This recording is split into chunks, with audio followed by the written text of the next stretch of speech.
السلام علیکم غامدی صاحب۔ وعلیکم السلام۔ سر میرا سوال نکاح متع سے متعلق ہے۔ سیاستہ کی کچھ مستند حدیثوں کے حوالے سے یہ بیان کیا جاتا ہے کہ نبی صلی اللہ علیہ وسلم کے دور میں صحابہ کرام رضوان اللہ علیہم اجمعین نے نکاح متع کیا اور اس کے نتیجے میں ان کے ہاں اولادیں بھی ہوئیں اور ان کے نام بھی بیان کیے جاتے ہیں صحابہ کرام کے۔ پھر سیدنا بکر صدیق اور حضرت عمر کے دور میں بھی یہ جاری رہا، اور حضرت عمر نے پھر اپنے دور میں ایک موقع پر اس کو منع فرما دیا۔ اسی طرح قرآن مجید میں فمستمتعتم سے بھی اس کے جواز میں استدلال کیا جاتا ہے۔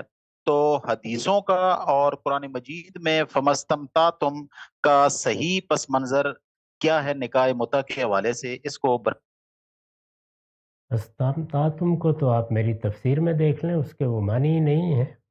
اس سے بالکل واضح ہو جائے گا کہ وہاں یہ لفظ کس مفہوم میں آیا ہے۔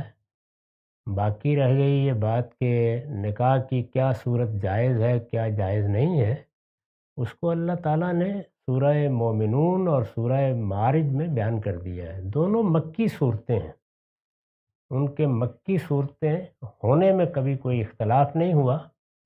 یہ صرف تاریخی طور پر ہی نہیں ہے، خود آپ صورتوں کا مطالعہ کریں، بالکل واضح ہو جائے گا کہ معارج تو خاص طور پر ابتدائی دور کی صورتوں میں سے ہے۔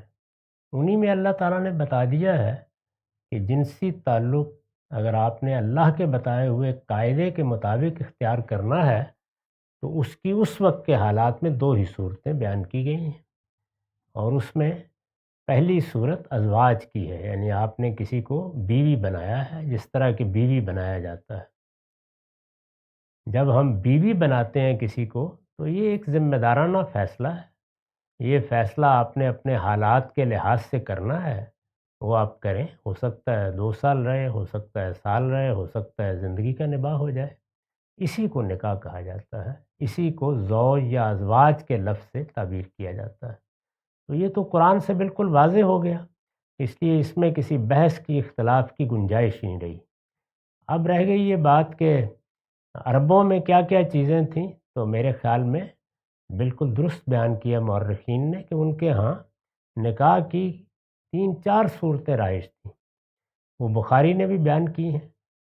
ان میں سے جو صورت قرآن مجید کے بتائے ہوئے اس قاعدے کے مطابق ہے وہ جائز رہے گی، جو صورت اس کے مطابق نہیں ہے اس کو ختم ہونا تھا۔ اب قانونی طور پر اس کو کب ختم کیا گیا، جیسے جیسے اطلاع ملے گی۔ شراب کے معاملے میں بھی اسی طرح کیا گیا، سود کے معاملے میں بھی اسی طرح کیا گیا۔ لوگ دو باتوں میں فرق نہیں کرتے، ایک کسی چیز کا ناجائز ہونا ہے اور ایک اس کا آؤٹلا قرار دینا ہے، یعنی قانون کب بنایا گیا۔ تو حضرت عمر نے اگر کوئی اقدام کیا تو اسی وقت کریں گے جب ان کے علم میں آئے گا کہیں خلاف ورزی ہو رہی ہے۔ کسی کو روکیں گے تو اسی وقت روکیں گے جب معلوم ہوگا کہ ابھی لوگوں نے اس کو نہیں چھوڑا ہے۔ تو یہ اصل میں انتظامی نوعیت کے احکام ہیں جو بعد میں بھی لوگ اسی طریقے سے کریں گے تو ان کے بارے میں جاری کیے جائیں گے۔ ان کا کوئی تعلق حرمت حلت سے نہیں ہوتا، نہ حرمتیں حلتیں اس طرح مؤخر مقدم ہوتی ہیں، وہ قرآن مجید نے بیان کر دی ہیں۔ اللہ کی کتاب کے فیصلے کے بعد کسی روایت کسی واقعے کی کوئی حیثیت نہیں رہتی، تاہم واقعات غلط نہیں ہیں اور یہ ضرورت ہمیں بھی پیش آئے گی۔